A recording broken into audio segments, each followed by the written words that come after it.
Qo'lingdan hech nima kelmaydi deganlarga sira quloq solma. Hatto menga ham. Tushundingmi? Tushundim.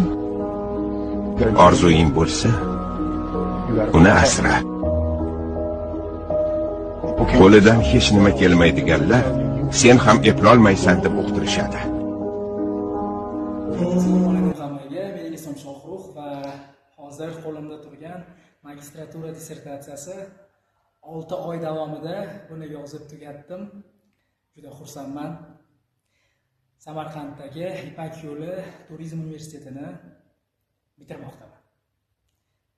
Juda xursandman to'g'risi. Dissertatsiyam yozildi. Hammaga rahmat. To'g'risini aytsam, men juda xursandman.